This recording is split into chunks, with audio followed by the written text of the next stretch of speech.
למעלות,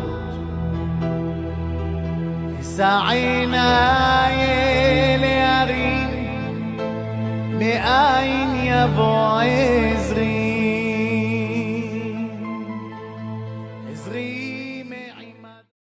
Shalom Avracha, que le bon Dieu protège, vous donne la santé. Aujourd'hui, c'est le jeûne de 17 Tammuz.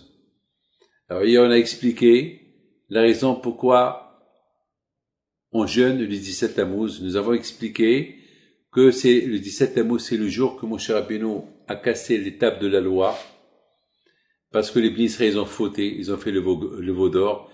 Mais toujours on dit, d'un mal, il sort un bien. Alors c'est quoi le bien qui est sorti de l'étape de la loi, les 10 commandements, les 2 tapes de la loi que Moshe Rabbeinu il a cassé? C'est quoi les conséquences? Les conséquences, c'est que les Bnei Israël, ils ont fait une grande teshuva. C'est que Moshe Rabbeinu il est remonté au ciel, il est resté encore 40 jours, il a prié à Hachem pour qu'il pardonne vraiment la faute des Bnei Israël. Après, il est resté encore 40 jours et 40 nuits pour apprendre encore toute la Torah qu'il a appris les premiers 40 jours. Et Moshe Rabbeinu alav shalom, il est descendu 40 jours plus tard et c'était le jour de Kippour. C'est la raison pourquoi à Kippour, c'est le jour du grand pardon. Pourquoi? Parce que Hachem, il a pardonné la faute du veau d'or que les Juifs ont fait le 17 Tammuz à Kippour. Et à Kippour, Hachem, il a dit à Moshe Rabbeinu, allez, on fait la paix. Je fais la paix, allez, je vais descendre, je vais être avec eux, et en plus, chaque année, je vais leur pardonner les fautes. Chaque année, ils vont faire teshuva, et je vais leur pardonner les fautes. Donc, vous avez remarqué que c'est grâce au 17 Tammuz. C'est le 17 Tammuz, le fait que Moshe Rabbeinu, il a eu l'intelligence de casser les tables de la loi, alors, Akadosh Baruch Hu, il a fait que les Bnei Israël, que Moshe Rabbeinu, il devait remonter au ciel pour apporter le table de la loi, et il apportait aussi avec lui le grand pardon. Donc, mes amis, il faut savoir pourquoi le temple a été détruit. Le temple a été détruit, le Beth Amikdash a été détruit, il y avait le premier temple et le deuxième temple. Et les 2 temples, ils ont été détruits le 17 Tammuz. Non, pardon. Il y a eu le siège contre Jérusalem, et l'ennemi a cassé les murailles de Jérusalem, et il est rentré à Jérusalem, et ça a pris 3 semaines. Du 17 Tammuz jusqu'à Tisha B'Av, c'est 3 semaines. 3 semaines, les Babylone, Nabucodonosor, et l'armée de Titus, pour le 2e temple, ont fait des tueries, ils ont fait des Shoah, violés, tués, massacrés, et à la fin, ils ont brûlé le temple. Alors nos sages, ils disent pourquoi le temple a été brûlé, a été détruit.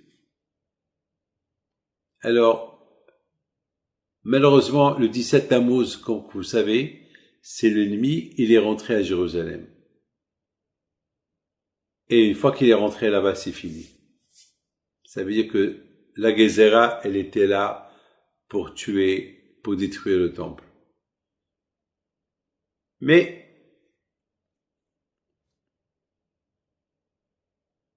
quelque chose de bien est sorti de tout cela.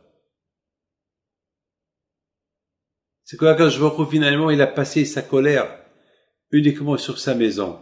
Il a passé sa colère c'est comme il s'est énervé contre les Bnei Israël, et au lieu qu'il les extermine avec cette Shoah de l'époque, Akadosh Baruch Hu, il a fait que l'ennemi, il détruit le temple et les a pris en exil. Le premier temple et le deuxième temple. Et c'est la raison pourquoi on fait Tisha B'Av et le 17 Tammuz. Le premier temple a été détruit parce qu'il y avait l'idolâtrie. Et aussi parce qu'ils n'ont pas étudié la Torah. Alma Haba Yerushalayim. Pourquoi Yerushalayim a été détruit? Parce qu'ils n'ont pas étudié la Torah. Ils n'ont pas respecté Shabbat. Ils n'ont rien fait. Alors quand il a dit, alors qu'est-ce que vous faites chez moi? Moi, je vous ai donné Israël pour faire Torah et Mitzvot.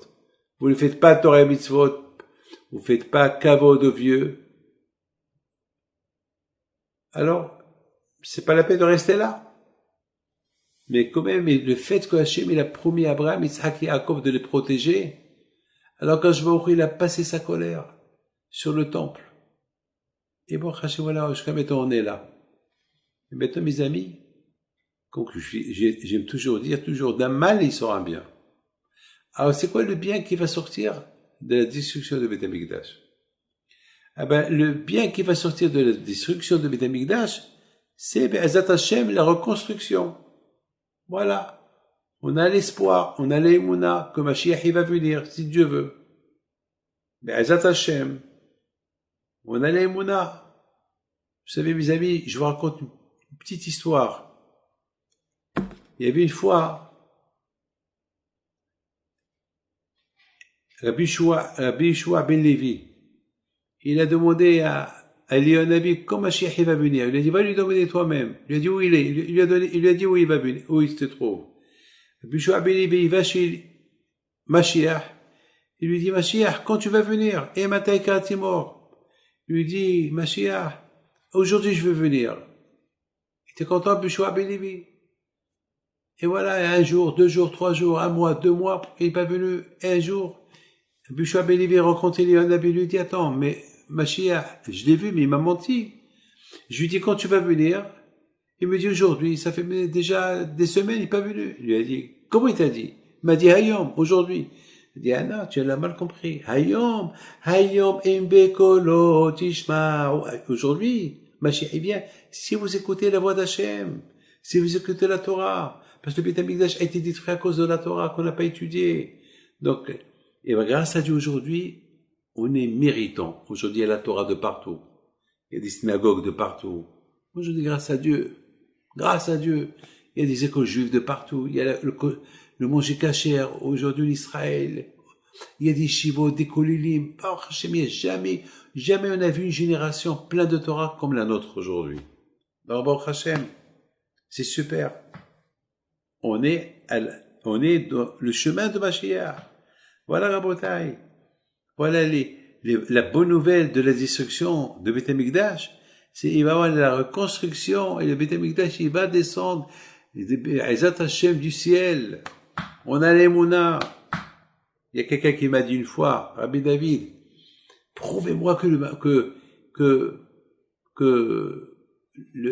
le temple il va descendre du ciel. Prouvez-moi.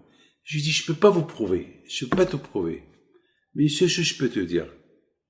Est-ce que Tisha B'Av, tu jeûnes? Il m'a dit non. Il m'a dit, alors j'ai rien à te prouver. Je dis, pourquoi tu jeûnes pas? Il m'a dit, j'ai faim. J'arrive pas à jeûner. Alors j'ai dit, puisque tu sens pas la destruction du temple, comment tu vas sentir la construction du temple? Celui qui sent la destruction du temple, il va sentir la reconstruction du temple, oui. Vous savez, une fois que Napoléon, lorsque il a visité une synagogue, mais malheureusement, surprise. Malheureusement, il est arrivé chez eux le jour du Tisha B'Av. Il voyait tous les Juifs assis par terre, il pleurait. Il s'est levé, tout le monde s'est levé, majesté. Il leur a dit, qu'est-ce qui se passe? Il y a eu un drame. Il a dit, non, on pleure la destruction de notre temple. Mais quel temple? Quand il a brûlé? Mais quand il a brûlé? Quand? Hier? Avant-hier? Non, il y a presque 2000 ans. Il y a 2000 ans, et vous pleurez comme ça, chaque année? Oui. Non seulement chaque année, chaque jour, on se souvient de la destruction du temple. Il leur a dit, Napoléon, si vous avez la foi, et si vous pleurez, quelque chose qui a été brûlé, détruit il y a 2000 ans, c'est que vraiment vous avez un espoir de la reconstruction.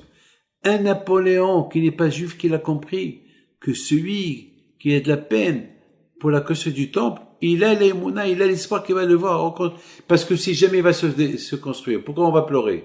Non, si on pleure, c'est parce qu'il n'est pas encore construit. Mes amis, que le bon Dieu vous protège et vous donne la santé, la parnassa, ברכה והצלחה, בון תענית.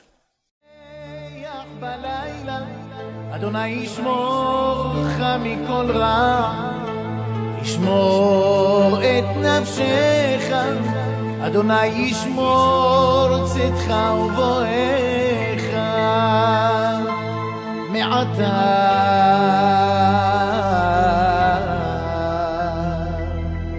ועד עולם.